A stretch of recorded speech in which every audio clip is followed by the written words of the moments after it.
Alors, on va donc reprendre le début du chapitre 1 de Yona. Je rappelle que c'est un livre que nous lisons le jour de Kippour et qui doit nous donner un petit peu des messages extrêmement forts à un moment précis de Kippour qui s'appelle le moment de Mincha, et des messages qui sont censés nous accompagner pendant toute l'année, pour ne pas rester cantonné à tout le travail qu'on aura fait pendant Kippour. En tout cas, par rapport à toutes les mitzvot qu'on aura fait pendant Kippour, il faut être capable de pouvoir tisser ça durant l'année. Alors on va reprendre le texte et rappeler rapidement les points qu'on avait vus ensemble pour pouvoir prendre la suite. Le texte de Yona nous dit la chose suivante: Vaï devar Hashem al Yona ben Amittai les morts. La parole d'Hachem est venue à Yona, fils d'Amittai. On avait expliqué que fils d'Amittai, Emet veut dire vérité, ça veut dire que c'est un individu qui est profondément touché, profondément soucieux de quelque chose de vrai. Ça, c'était la première remarque qu'on avait faite. Deuxième verset, Koumler, pardon. Soucieux de quoi? Soucieux de la vérité. Emet, Amittai, c'est la vérité. C'est-à-dire, s'il est le fils de la vérité, ça veut dire que d'une certaine façon, ce qui le meut essentiellement dans sa vie, c'est avoir une démarche authentique et vraie. Ça, c'est sa qualité par excellence. Le texte continue. Koumler el Ninve Aïr Agedola. Lève-toi, va vers la ville, vers Ninve. On avait expliqué que c'était Moussoul, la deuxième plus grande ville d'Irak jusqu'à aujourd'hui, mais c'était aussi à l'époque. La grande ville, Ukra Alea ki altara atam lefanai, et va prophétiser contre elle, car leur inégalité, leur iniquité est arrivée jusqu'à moi. On avait expliqué plusieurs choses dans ce verset numéro 2. La première, c'est qu'Hachem lui dit Koum, et Koum est à mettre en relief avec le verset numéro 3, dans lequel on va voir que Vaya comme Yona livroar. Yona va se lever pour fuir, c'est-à-dire qu'Hachem, lorsqu'il dit lève-toi, c'est pas simplement lève-toi de ton lit, c'est mobilise toutes tes énergies pour aller prophétiser vis-à-vis d'une ville qui est une ville donc, qui est peuplée de non-juifs. Et on avait expliqué que c'est un petit peu ce qui gêne Yona essentiellement, c'est que s'il vient les exhorter à faire la tchouva, il sait pertinemment qu'ils vont acquiescer, et ça, d'après certains commentateurs, ça risque d'être accusateur par rapport au peuple juif, qui lui ne se laisse pas berner, ne se laisse pas emporter par des messages alarmistes du style « le Guéhinom va te brûler », tout ce type de, de messages qui essaient d'enlever le libre arbitre à un individu, essayer de faire peur à un individu. Yona, c'est que ce n'est pas quelque chose de constructif. Et c'est la raison pour laquelle lui, il décide d'aller à rebours de la prophétie. On avait fait la remarque suivante dans les codes de couleur. Le terme la grande ville, le terme Gadol, à Gedola, est utilisé à plusieurs reprises. Vous verrez dans le verset numéro 4 par exemple, Hachem itil roi Gedola, un grand vent. Vaïs Sahar Gadol, il y a eu une grande tempête. Et on a pas moins de 14 fois dans ces 4 chapitres l'utilisation du terme Gadol. Et lorsqu'on voit à quel point la Torah, un terme est utilisé et répété, ça veut dire qu'on veut te transmettre un message subliminal, on veut te faire comprendre qu'il y a quelque chose de grand qui va venir.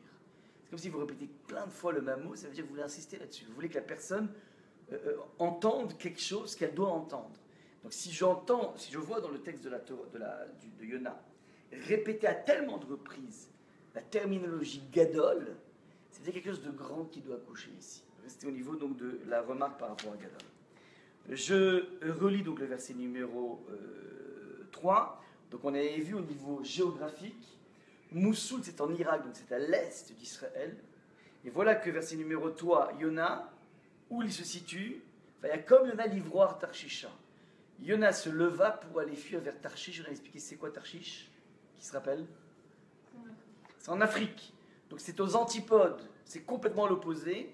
Et on avait expliqué que Yona est en train ici de fuir la présence de Dieu parce qu'il n'est pas d'accord avec la façon qu'a Hachem de manager le monde. C'est un petit peu le point essentiel qu'on avait vu. Il était gêné par cette prophétie. Et comme il est gêné, il décide de se déconnecter d'Hachem. L'idée d'aller dans les îles, d'aller au fin fond du monde, c'est espérer trouver un lieu qui n'est pas fuir Hachem, mais c'est un lieu qui sera dans lequel la présence d'Hachem sera un peu moins palpable. Donc il a envie d'une façon de protester par rapport à cette décision d'Hachem. Ça, c'est ce qu'on avait vu donc la semaine dernière. On peut maintenant attaquer encore mieux le verset numéro 3. Vayered Yafo. Il descendit à Yafo. Ouais, donc Yafo, c'est le fameux Yafo d'aujourd'hui, Jaffa d'aujourd'hui. Vaïmtsa Onia Ba'a Tarshish. Il a trouvé là-bas un navire allant à Tarshish. Vaïten Srara. Il va payer sa place. Vayered Ba. Il descend dans le bateau. La même pour aller avec eux, Tarshisha vers Tarshish. Milfne Hashem, de devant Hashem. Quelles sont les remarques, à vous de jouer maintenant, que l'on peut faire par rapport à ce verset numéro 3?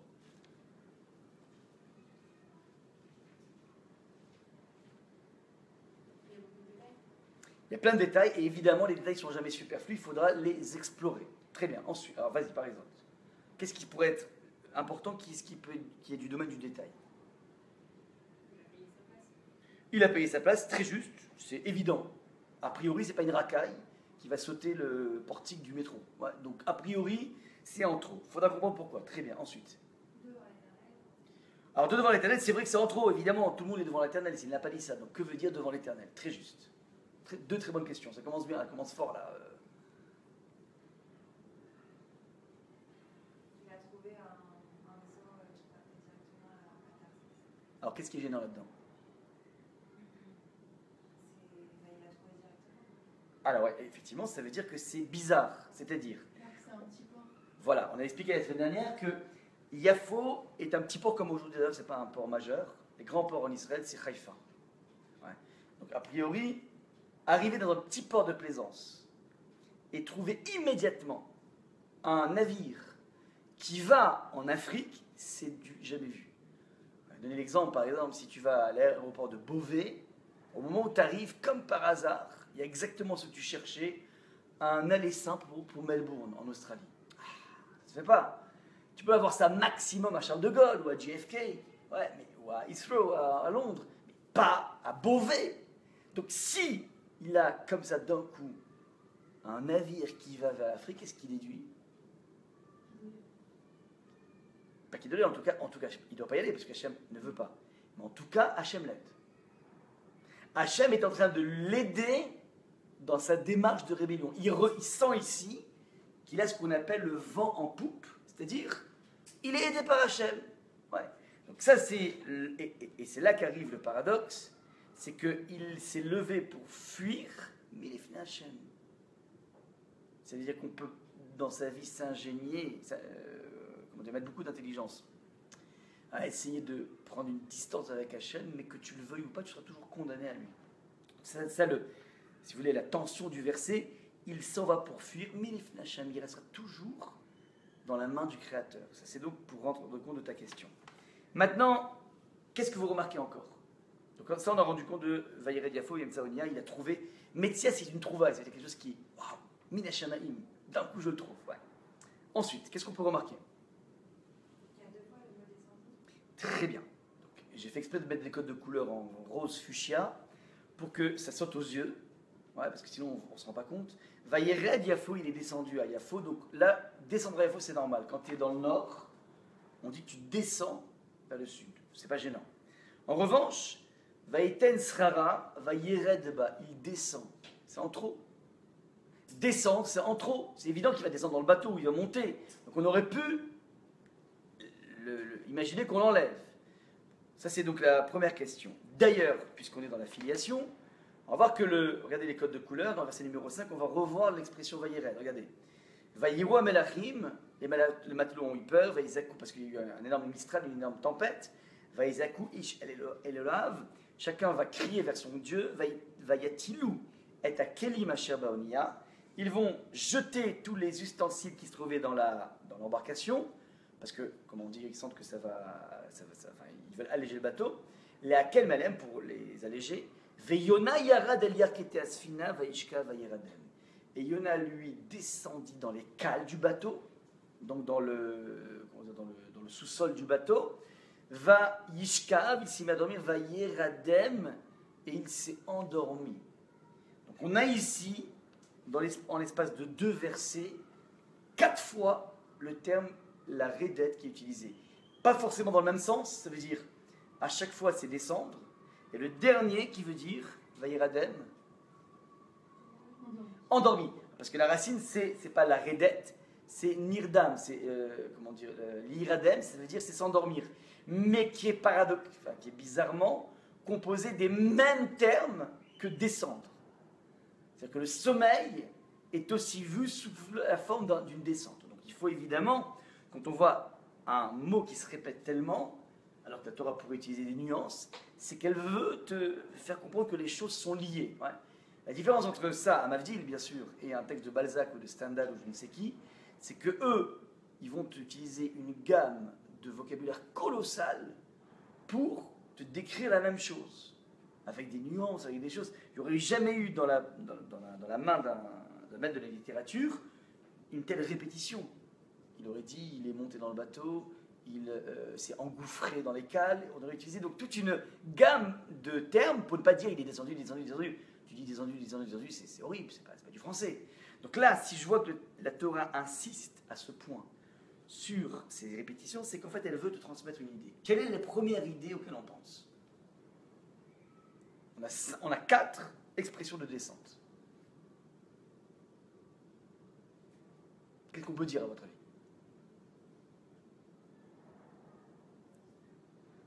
Il est descendu dans le service des chaînes. Ça veut dire que c'est ce qu'on appelle une descente aux enfers. La Torah veut te dire, veut te montrer, par le biais de cette descente géographique, qu'il est en train tout simplement petit à petit de descendre de plus en plus. Et regardez un petit peu comment c'est assez frappant. Il existe donc au début il a un ressenti qu'il est aidé par le bon Dieu. Après ce ressenti, en fin de compte, il va être brisé. Donc au début il se sentait devant en poupe, il était content, il dit Hachem il m'aide. Je trouve d'un coup une embarcation pour l'Afrique. Et puis d'un coup, verset numéro 24, va Hachem itil ru'ar gedola, Kadosh Baruch Hu va le frapper par un vent violent El Hayam dans la mer. Va Issa'a gadol, il y a une énorme tempête. Bayam va onir chicheval et ishever. Et l'embarcation était à 2 doigts de se briser. Maintenant, les commentateurs disent qu'en fait, ils ont compris qu'il y avait quelque chose de bizarre ici, parce qu'en fait, à côté d'eux, tous les navires étaient dans une mer d'huile. Il n'y a que leur navire qui était dans une mer terrible, c'est-à-dire qu'ils regardaient au loin, il n'y avait pas de tempête, c'était juste localisé au niveau de leur embarcation. Donc les matelots ont compris que ça veut dire qu'il y a un courroux du ciel qui est là. C'est la raison pour laquelle ils vont prier. Maintenant, lorsque je vois ce verset, le verset numéro 3 nous montre à quel point Yona est heureux. Le verset numéro 4 le met en face d'une réalité dure, qui s'appelle que Hachem est énervé contre lui. Tu croyais qu'il t'aidait, mais en fait il ne t'aide pas. Il t'en veut. Maintenant, verset numéro 5, Yoram Alachim, donc tout le monde se met à prier. Et que fait Yona? Tout le monde se met à prier, et que fait Yona? Il descend pour aller dormir. C'est-à-dire, une fois qu'il a été, frustré, il a été, il y a une sorte de joie qui s'est estompée, parce qu'en fait, tout son projet tombe à l'eau, c'est le cas de le dire, tombe dans la tempête. À partir de là, Yona refuse de réagir en priant Hachem. C'est-à-dire, tout le monde se met à prier, tout le monde se met à faire tchouva. Lui, n'étant pas d'accord avec Hachem, refuse de se jeter dans les bras de la prière. Et qu'est-ce qu'il fait? Il descend dans le cale du bateau, Vayeradem, et il se met à dormir, qui est présenté comme une forme de chute. C'est-à-dire, à défaut de pouvoir fuir au niveau physique, étant donné qu'il est pris en tenaille, il ne le reste plus maintenant que de pouvoir fuir dans ses rêves. C'est ça en fait l'idée du sommeil. Le sommeil, c'est cette forme de fuite dans le monde onirique, ou bien certains voudront voir ici une notion de déprime, de dépression, parce que je vois que le monde dans lequel je suis n'est pas adapté à moi. Ça, c'est ce qui se passe ici chez Yona. Donc Yona, c'est soit un refuge dans le monde des rêves, soit un refuge dans les mains de la dépression qui revient, pratiquement au même. En tout cas, il veut fuir la réalité. C'est le déni de la réalité qui va venir occuper Yona. Maintenant, regardez bien à quel point c'est bien rendu maintenant le texte. Vayered Yafo, Vayered Ba, Vayered El Yarkete Asfina, il est descendu dans les Yarkete Asfina. Vaishkav, il s'est mis à dormir. Vayeradem, il s'est endormi évidemment. S'il s'est couché, il va s'endormir. C'est une lapalissade, quand tu te couches, tu dors. Non, c'est plus que dormir. C'est s'enfuir dans un monde de rêve. Maintenant, faites bien aussi attention dans le verset numéro 5, puisqu'on l'a abordé. Qu'est-ce que vous remarquez? On va lire ensemble. Vayura malachim, les matelots prirent peur. Vayizaku ish el Eloav, chacun est allé prier son Dieu. Vayatilou et akelim asher baonia, ils jetèrent tous les ustensiles qui se trouvaient dans le onia, dans le navire. Eliam vers la mer, les hakel malem, de façon à alléger le bateau. Veyona yarad el yarkete asfina, tandis que lui est allé descendre dans les flancs du bateau. Vaishka vayeradem, il a dormi et il s'est enfui dans les rêves. Qu'est-ce que vous remarquez dans ce verset? Je vous ai gravé des, ça veut dire, ça saute aux yeux.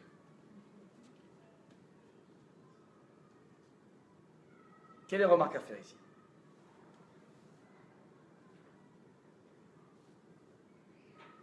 La différence entre les matelots qui essaient de trouver une solution et... Alors déjà, il y a une opposition de réaction. Les matelots, eux, prient Hachem, lui, il va pioncer. Ça, c'est la première des choses. Ensuite,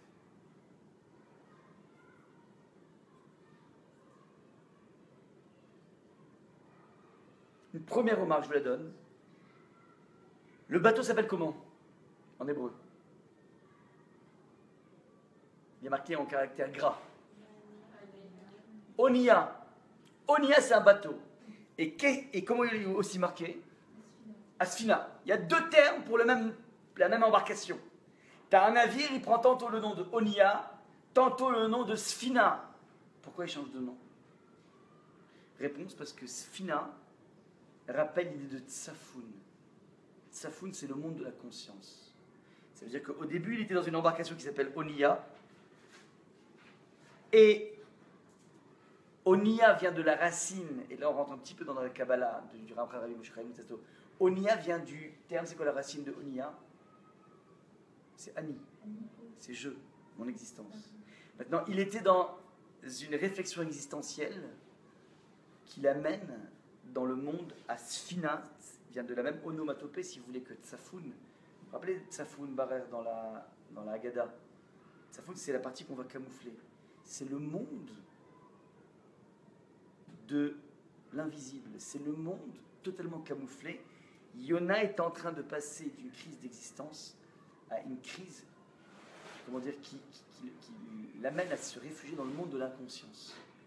Dans le monde, comment dire, des émanations, si vous voulez. Ça veut dire qu'il y a une descente extrêmement forte, mais qui n'est pas une descente aux enfers, c'est-à-dire c'est une... il est en train de se focaliser sur son existence et surtout sur ce qui sous-tend son existence, c'est toute sa partie totalement inconsciente. Ouais. C'est presque psychanalytique comme démarche, mais ça qui est rendu par ces deux termes. Onia, c'est le Ani, l'existence, son jeu, va se réfugier dans le Sfina. Ça, c'est donc comment dire, pour rendre compte de ce Vayeret. Je reprends le verset numéro 3, on n'a pas tout exploité. Plusieurs questions ont été posées, je voudrais que vous remarquiez encore une chose dans ce verset, qui est absolument essentielle.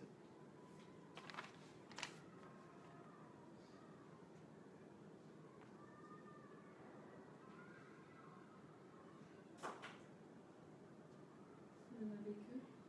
Vas-y, c'est-à-dire. À un moment, il est avec eux, dans le verset 3, avec eux. Ouais. Le verset 5, on dit Non. chacun pour soi. Ok, alors regarde. Je veux juste déjà localiser le verset numéro 3, après on gérera la suite. Donc qu'est-ce que tu vois dans le verset numéro 3, vas-y? Avec eux. Avec eux. Et donc c'est quoi ta question? Ça veut dire que on dit qu'il est monté avec eux dans le bateau. Ouais. Et qu'est-ce qui te gêne? Et bah après, dans le verset 5, on dit chacun. Non, non, je veux pas, pour l'instant, de comparatif avec le verset 5. Je veux le verset 3 en tant que tel. Très simple, tu as mis le doigt dessus, regarde. Le texte dit qu'il se lève pour aller en Afrique. Il trouve une embarcation. Il paye sa place. La voyez Mahem. C'est en plus. Évidemment, s'il paye sa place, il sera avec eux, donc c'est une la palissade. C'est en trop. Mais il n'y a rien en trop dans la Torah. Il faut comprendre qu'est-ce qu'on veut dire par la voyez Mahem. Alors, pour expliquer ça, on va, comment dire, faire ce qu'on appelle une technique qui s'appelle en langage de comptabilité la cross-référence. Pardon. En langage de Torah, tout simplement, c'est ce qu'on appelle les ponts. Les ponts, c'est quoi? C'est la faculté à avoir des mots, des expressions qui sont identiques entre un passage de la Torah, les 5 livres de la Torah, et un passage du Nar. Là, on est dans du Nar, dans des Névi'im, dans des prophètes. Lorsque le prophète utilise les mêmes termes, la même terminologie, c'est pas simplement que le prophète a consulté un dictionnaire de citations et il s'inspire de la Bible, c'est-à-dire pas de la Bible en tout cas, il s'inspire de la Torah, des 5 livres pour parler, c'est qu'il a envie de créer un lien entre entre les deux histoires qui n'ont pas forcément un lien ensemble. C'est ce qu'on appelle des clés de lecture du texte. Quand tu vois deux mots qui sont semblables, alors si c'est Weidaber, bon Weidaber il y en a des centaines, mais quand il y a des mots bizarres, des expressions bizarres qui sont en trop, que tu retrouves ailleurs, tu peux ailleurs avoir une réponse, pourquoi il y a ce mot entre eux. En l'occurrence ici. Même question, pourquoi on te dit que lorsqu'il descend, c'est pour aller avec eux. Mais évidemment, ce sera pour aller avec eux. Tu es dans l'embarcation, tu es dans le même navire. Alors, l'élément de réponse est le suivant. On retrouve cette même expression, regardez dans votre document, la deuxième citation en bleu, ici à ce niveau-là. Le texte de la Torah, c'est ce même passage, où il y avait donc Yosef, qui a été vendu par ses frères, qui débarque chez monsieur et madame Poutifar, et Yosef il est beau, Yosef il est intelligent, Yosef il a, toute la réussite avec lui, et madame Poutifar est belle, et petit à petit, madame Poutifar essaie de draguer Yosef, une drague qui va durer pendant 1 an. Une drague va dire que chaque jour, elle essayait des nouvelles tenues 3 fois par jour. Donc elle se présentait dans toutes les coutures possibles pour essayer de faire craquer Yosef. Maintenant, vous connaissez toute l'histoire, Yosef ne va pas craquer. Le texte vous dit la chose suivante de la Torah. Vaï kedabera el Yosef yom yom. Quoi qu'elle en parla chaque jour à Yosef, donc elle passait son temps à essayer de provoquer Yosef. Velo shama elea, mais il ne l'écoutait pas, lishkav etzla, de dormir avec elle, liotema, et d'être avec elle. Liot ima est le même, lavo imaem, aller avec eux. C'est ça en fait on peut dire le pont. Ici on ne comprend pas pourquoi Yona dit pour aller avec eux, et on retrouve cette même question, regardez bien dans le texte, il y a aussi une question à poser dans ce texte, donc quoi qu'elle en parle à chaque jour à Yosef, il ne cédait point à ses vœux de venir dormir avec elle littéralement, l'ishkav etzla, de dormir à ses côtés, liotima pour être avec elle. Quelle est la question à poser dans ce verset? Liotima est en trop. Donc le texte ici, en 2 mots, ouais, elle voulait, qu'il craque et qu'ils consomment ensemble. Ça se dit en 1 mot, pas en 2 mots. Pourquoi tu dis l'ishkav etzla, l'ishkav ça veut dire coucher à ses côtés, liotima, être avec elle. Bah évidemment, s'il couche à ses côtés, forcément il est avec elle, donc c'est une lapalissade. Maintenant, donc, le commentaire fait la remarque suivante. On a la même question. La voïmaem est aussi problématique que liotetzla. Liotima, élément de réponse. Nous, on croit, quand on lit l'histoire de Yosef, que c'était un petit peu le quart d'heure closer de la Torah. Il fallait un petit peu de potin pour exciter un petit peu les choses. Chas de shalom. Ce n'est absolument pas une histoire à l'eau de rose qui est contée dans l'histoire de Yosef. Les maîtres du Talmud nous renseignent que la femme de Poutifar n'a pas craqué pour Yosef parce qu'il est beau, parce qu'il est charmant, parce qu'il a une très très belle situation. En tout cas, il réussit très bien dans ce qu'il fait. La femme de Yosef, la femme de M. Poutifar avait une ambition spirituelle. Lorsque le texte dit elle voulait qu'il dorme à ses côtés, liot ima, ça veut dire partager la même dynastie spirituelle. Elle avait une ambition colossale de sortir de son monde faux pour épouser un monde de vérité. Et d'ailleurs, la Gemara va dire qu'il y a 2 histoires d'eau de rose dans le même passage. Il y a l'histoire de la femme de Poutifar qui vient tenter Yosef, et il y a l'histoire de Tamar qui vient tenter son beau-père en se déguisant en prostituée. Et la Gemara crée un lien entre ces 2 femmes en disant Tamar et la femme de Poutifar, les Shem Shamaim Itkavnu avaient une vision pure des choses, avaient ils ont utilisé des moyens douteux, des moyens pourris, ouais. Mais ils avaient une vision extrêmement pure. Ça, c'est ce qui se passe ici. Autrement dit, la velléité de Madame Potiphar est une velléité qui prend des accents crasseux, mais qui a une perspective sublime.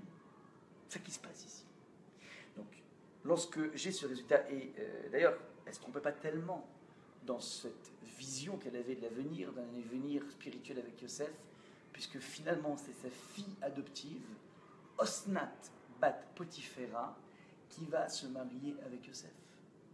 Elle va finalement se marier avec la fille adoptive de M. Potiphar et Mme Potiphar, qui n'était autre que la fille qui est issue de l'union entre Dina et Shrem. Une fois Dina a été entre guillemets violée par Shrem, l'enfant qui naît s'appelle Osnat, qui va être gardé par M. et Mme Potiphar, et finalement donc Yosef va se marier avec sa nièce Dina, la fille de Dina, donc sa nièce, qui était donc la fille adoptive. Ça veut dire qu'elle sentait, Madame Potiphar, que quelque chose de grandiose pourrait jaillir à partir de Yosef.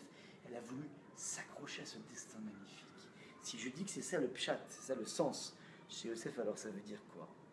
Ça veut dire que lorsque Yona descend dans les cales du bateau, lorsqu'il descend dans le bateau déjà, il a une volonté, lavo imaem, de créer une sorte de bande, de créer un lien extrêmement fort avec les personnes qu'il va côtoyer dans le bateau. Et évidemment, on peut se poser la question, mais ça veut dire quoi que tu as envie de créer un destin fantastique avec ces personnes? Mais c'est qui les personnes qu'on prend dans un bateau? C'est qui les acteurs principaux d'un bateau? Capitaine et t'es allé au top. Mais les matelots. Attends, les matelots, c'est quel type de population? Comment? Plutôt, c'est pas la grande classe. Moins qu'on puisse dire. Ouais. De façon générale, c'est en général, on va pas schématiser, mais en général, c'est pas des enfants de cœur. Clairement, les matelots. Ils ont une vie difficile, mais en général, c'est vraiment la basse classe. Et là, d'un coup, on a Yona qui est un prophète, une figure, d'un charisme, d'une envergure incroyable de spirituel. Il ressent le besoin de s'associer à la destinée de Tokar, de Rakai. Qu'est-ce qui se passe ici? Élément de réponse. Dans la vie, on est condamné à avoir un contact fort avec le bon Dieu. C'est existentiel de rester en connexion permanente avec le bon Dieu. Et lorsque tu romps cette connexion comme le fait Yona, et il emprunte un chemin colossal pour le faire, alors il ressent d'un coup le besoin de combler ce lien qu'il a avec le bon Dieu par une autre activité qui va lui permettre de répondre à sa question existentielle. C'est un phénomène assez impressionnant, mais il y a énormément de personnes dans la vie qui, à défaut de s'exprimer dans le monde spirituel, dans la communication avec le bon Dieu, vont trouver des lieux de réalisation autres, qui sont, par exemple, s'inscrire dans une idéologie. Des personnes qui deviennent des grandes personnalités dans une idéologie, comme la plupart des Juifs, à l'époque de la Russie, qui sont tous étaient les acteurs essentiels de la révolution d'octobre. Ouais, il y avait essentiellement des Juifs là-dedans. C'est-à-dire que la volonté de déconnecter avec le bon Dieu t'oblige à t'attacher à une micro-société, t'oblige à essayer de faire quelque chose de grand qui n'est pas forcément dans le spirituel, mais tu vas chercher ça. Et ce qui est magnifique ici, c'est que tu as beau, regardez le texte, Vaïten sera Vaïredba, il descend à l'intérieur, la Voïman, il a une volonté de se lier, de se liguer avec ces personnes, Tarshisha vers Tarshish, Milifne Hachem, la question qui a été posée, mais en fin de compte, est-ce que tu cherchais le bon Dieu? Tu es en train de trouver un produit de remplacement par cette activité sociale, par cette œuvre caritative, mais en fin de compte, ce qui t'agit ici, tu es en fin de compte en train de rechercher le bon Dieu. Donc voilà un petit peu ce que veut rendre le texte ici en disant la voix humaine. C'est clair au niveau de la réponse par rapport à la question? Je poursuis. Vaïroua Malachim, les anges, pas les anges, pardon, les Malachim c'est les matelots. Malach en hébreu pour l'ange c'est avec un aleph. Les matelots prirent peur, dit le texte.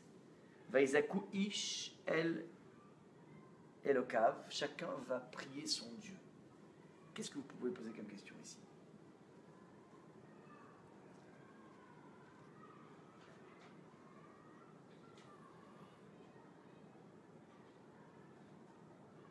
Tu as une feuille? Il y a des feuilles, hein? Ah bon. Qu'est-ce qu'on peut poser comme question ici? Faites bien attention à tous les sujets, tous les verbes, tous les...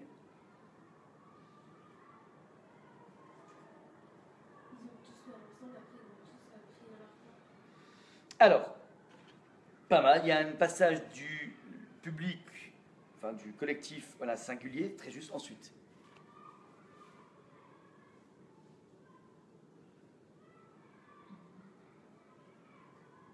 Je vous les mets en jaune, vous exagérez là. Stabilo. Quelle question à poser ici? Qu'est-ce que vous voyez en jaune? Mais mieux que ça, regardez. Regardez. Non, chacun, ok, non, mais d'accord. Chacun va avoir son canal par rapport à son Dieu, j'entends.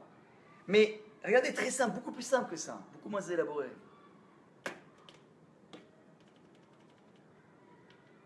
C'est beaucoup plus puissant. Dès qu'ils ont le sentiment de peur, ils vont.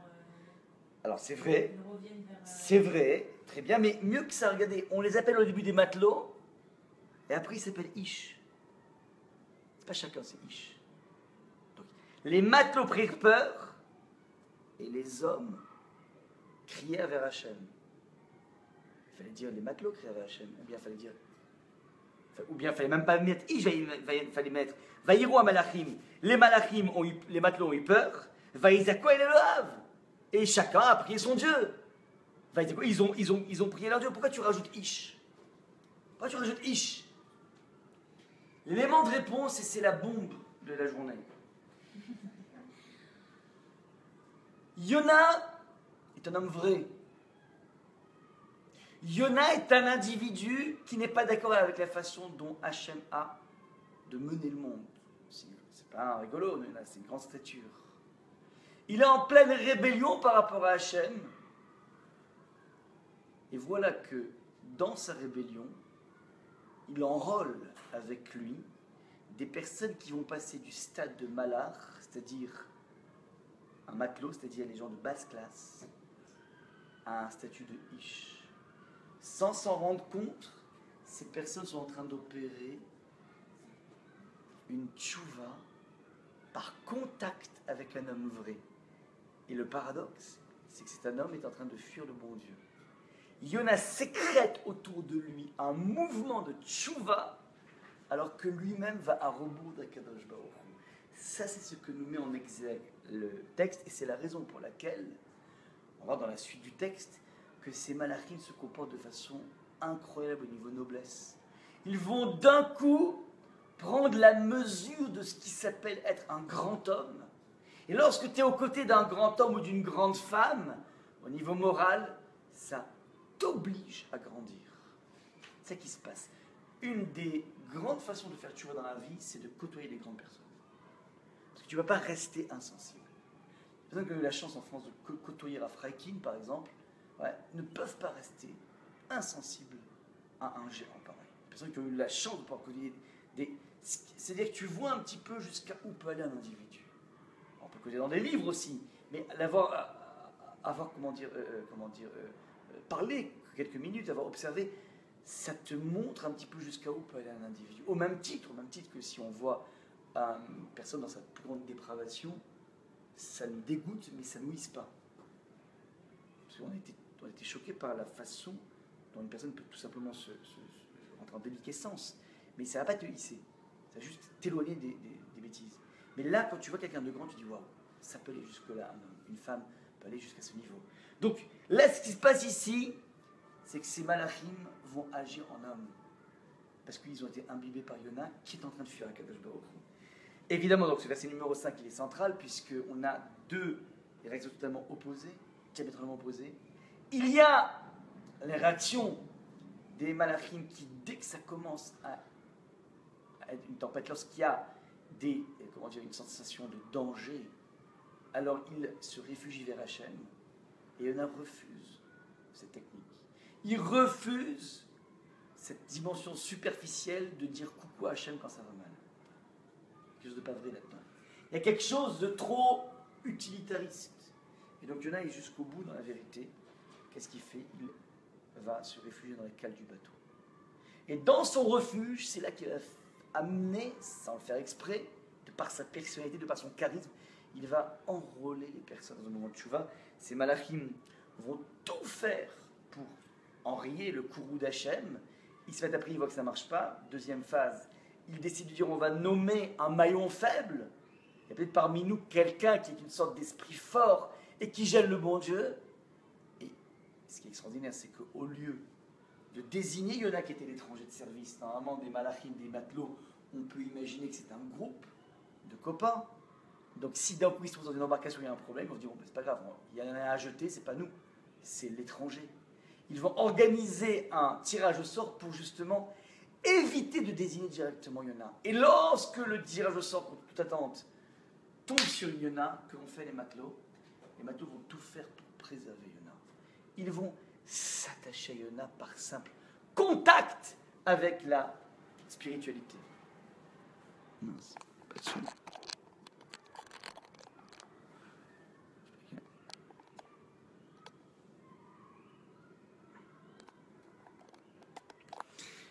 Donc ça c'est le message essentiel de Yona. Yona, dans sa tchouva, dans sa rébellion par rapport à Hachem, est en train d'être une source d'inspiration colossale pour ces personnes qui sont métamorphosées, en passant du statut de matelot à un statut de ish. Voilà un petit peu ce qu'on peut dire sur le 5e verset. Je passe donc. Mais pourquoi on considère que les matelots, c'est pas considéré comme des hommes? Non. Pourquoi c'est deux statuts différents? Parce que malachim, c'est des matelots. En général, les matelots, ce sont des personnes, de pas grande moralité. Et en quoi Ish, ça a une grande moralité? Ish, toujours, dans le canon biblique, Ish, c'est un homme au sens mensch du terme, au sens noble du terme. Donc c'est volontaire du verset de montrer une métamorphose des malachim au contact de Yona. Ok? Je continue. J'ai oublié de vous dire, je ne sais pas si je vous l'ai dit la semaine dernière, un paradoxe assez incroyable, c'est que Yona, on avait une question essentielle, c'est comment se fait-il que Yona se permet d'être dans la rébellion d'Hachem. Normalement, un prophète qui est rebelle, il devrait se faire zigouiller, il devrait se faire éliminer. Et on avait vu que Yona apparemment est en train d'essayer d'échapper à la prophétie d'Hachem, de se réfugier dans des océans, et il marque ici une volonté de distance. Comment se fait-il que Hachem ne le punit pas? Alors, l'élément de réponse qui est donné est le suivant. C'est le verset que vous avez ici en bleu au tout début. Le texte de la Torah nous dit, alors c'est par rapport à un interdit de la Torah, c'est que dans la Torah, il y a un interdit qui s'appelle l'interdit de Meïla. C'est quoi la Meïla? C'est l'interdit de profiter de quelque chose qui est désigné pour Hachem. Par exemple, il y a une caisse de tzedaka ici, j'ai pas le droit de prendre de l'argent de la tzedaka et d'aller m'acheter des friandises. Parce qu'on a compris que c'est un argent qui est destiné pour le Beth Midrash, alors j'ai pas le droit de le dérouter de sa fonction. J'ai pas le droit d'aller dans le Echal ici, que vous voyez, d'ouvrir le Echal, de prendre le Sefer Torah et de me gratter le dos avec. Il y a 2 pics, c'est pas mal, ouais, ça va être pas mal. Donc un grattage simultané des 2 omoplates. C'est top, ouais. Ben, j'ai pas le droit de le faire. Pourquoi? Parce que le Sefer Torah a été créé pour être lu. Ouais, donc je peux pas, en profiter personnellement. Maintenant, il y a 2 attitudes possibles. Soit le bonhomme, il fait ça de façon consciente. Ouais, ben c'est comme ça. Je prends le Sefer Torah, je me gratte les omoplates, c'est comme ça. Soit on peut, sans faire exprès, le faire. Personne sans faire exprès, ben, il a pris de l'argent. Ah, je ne savais pas que c'était la caisse de Daka. Donc il y a 2 types d'attitudes possibles. Et le verset te dit la chose suivante.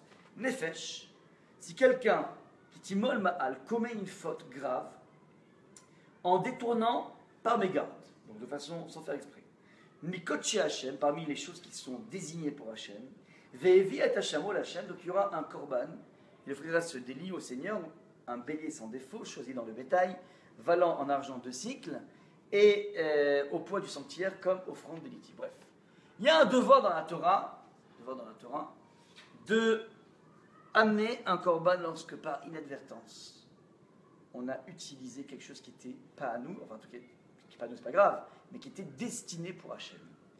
La question qui est posée par le Rav Hirsch est la suivante. Qu'en est-il? Quelle est l'amende que paiera un individu qui ne fait pas ça de façon par inadvertance, mais qui fait ça de façon volontaire? Quel est, à votre avis, son statut?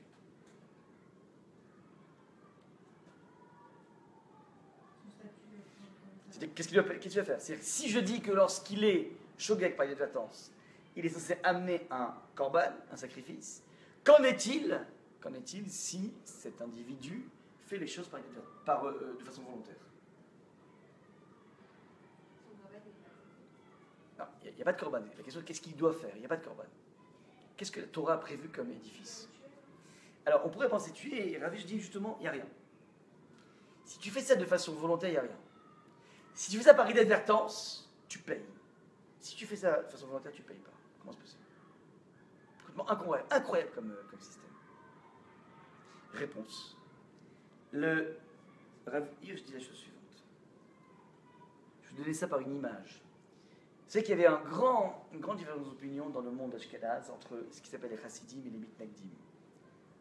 Baal Shem Tov et le Gaon de Vilna. Maintenant, ça a créé des dissensions et ça a créé des vrais schismes. Il y avait un jour, comme ça, le Rav Moshe Teitelbaum, qui était une personne, je reprends qui est donc une personne qui avait écrit un livre dans le domaine de la chassidoute, des commentaires de la Torah sur la chassidoute. Et ce livre est arrivé dans les mains d'un Rav de l'autre mouvance, Mitnaged. Et comme il y a des querelles entre eux, lorsque le Rav a pris le livre, il a vu que c'était écrit par un chassid, il a commencé à lire, et après il a pris le livre, il l'a jeté par terre. Par colère. On a rapporté cette histoire à Rav Moshe Teitelbaum, l'auteur du livre, et il s'est mis à sourire, il dit vraiment il a jeté par terre, il dit oui. Et il dit génial. Vous verrez que cette personne, tôt ou tard, elle viendra dans notre camp, entre guillemets. C'est-à-dire, lorsque dans la vie, tu as une réaction forte, ça veut dire que la chose existe. Et tu n'es pas d'accord avec la chose. Mais si tu es indifférent, ça veut dire que la chose n'existe pas. C'est la même chose ici.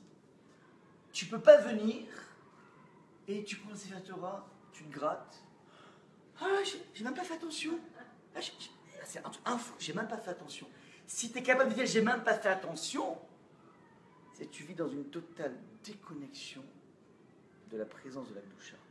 C'est plus grave que de le faire de façon volontaire. Parce que le faire de façon volontaire, ça veut dire que tu as des comptes à régler par rapport à quelque chose qui existe. Il y a le bon Dieu, tu es en colère contre lui, et donc tu as des comptes à régler, mais ça veut dire qu'il existe. J'ai pas fait attention, ça veut dire qu'il n'existe pas.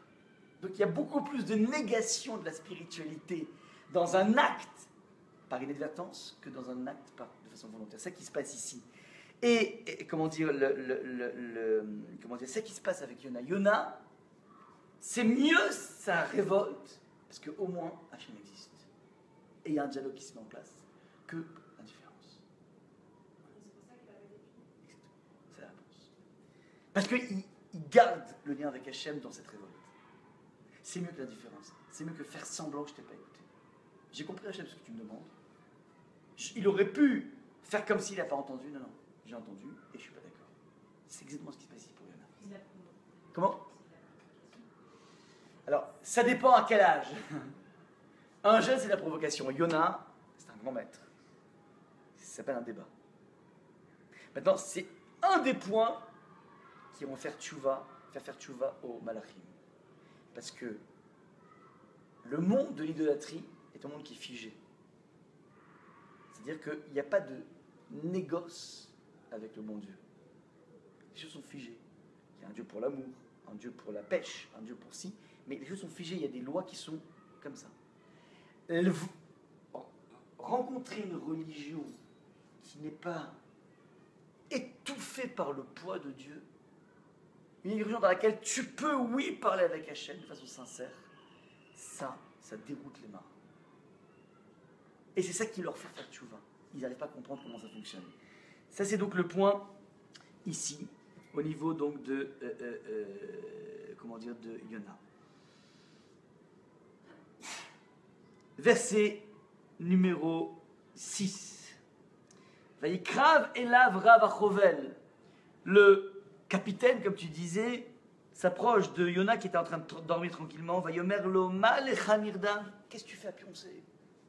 D'ailleurs, vous savez que les slichot commencent comme ça. Ben ada amalecha nirdam kumkera. Ouais, ça commence par Ben Adam, arrête de pioncer. Ouais, c'est pas à partir de ce vers-là, ce verset-là.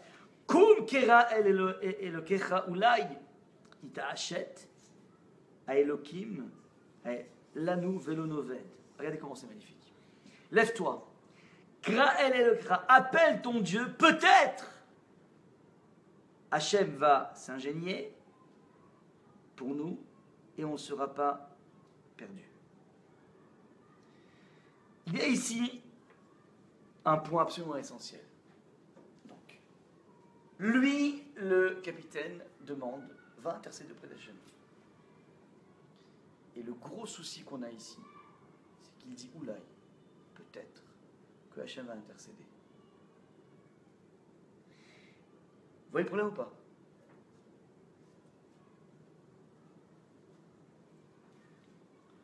Lorsqu'on tisse un lien avec Hachem, c'est pas du oulaï, c'est pas du peut-être, c'est du vadaï.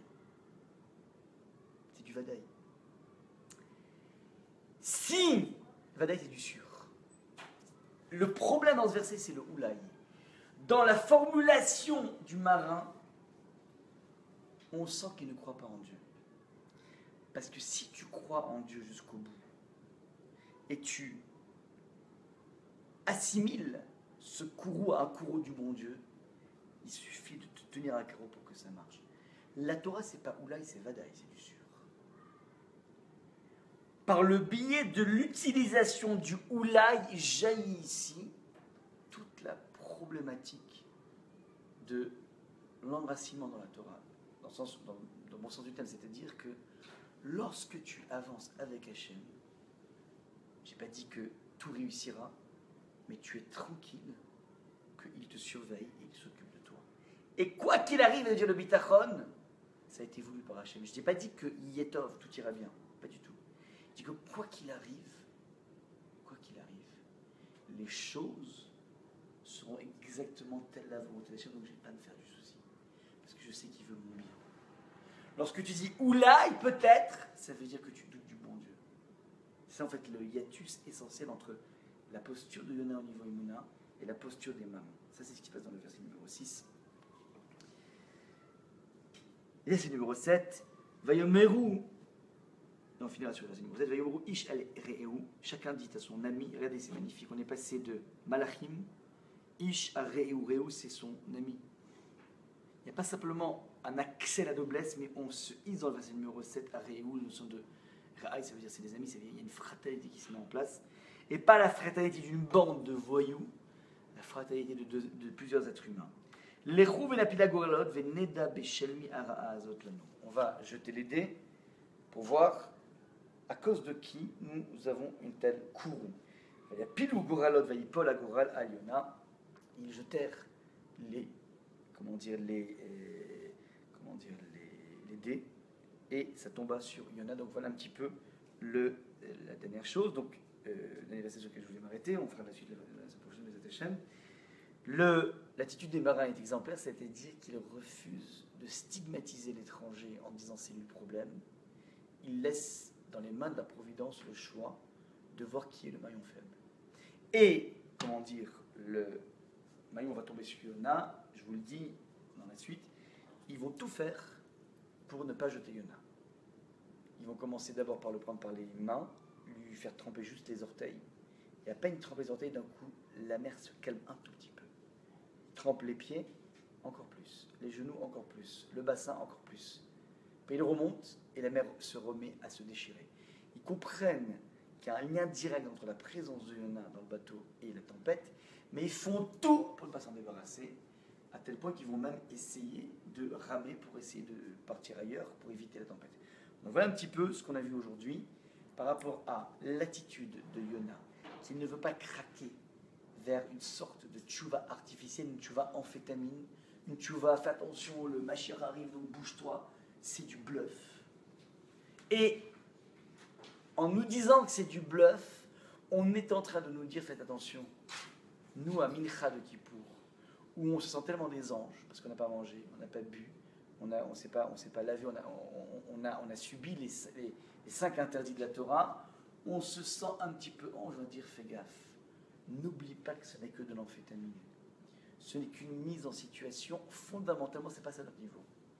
Vous avez vu tous les jours comme ça dans la journée, à prier du matin au soir, à ne pas manger de boire, c'est pas ça nous. Donc, essaie de prendre sur toi des engagements que tu pourras tenir pendant l'année, qui vont petit à petit te permettre de te hisser. Que le monde de Kippour ne soit pas un monde artificiel. Même si j'ai fait les choses dans les règles de l'art, mais encore faut-il que toutes ces émotions, tout ce travail puisse avoir un écho dans mon année. Et donc on vient te dire, regarde, inspire-toi de Yona. Yona ne fait pas une tchouva comme ça. Il ne fait pas une tchouva kippouresque. Il fait une tchouva fondée. Voilà un petit peu ce vers quoi on se entend. Suite à la prochaine numéro. Merci.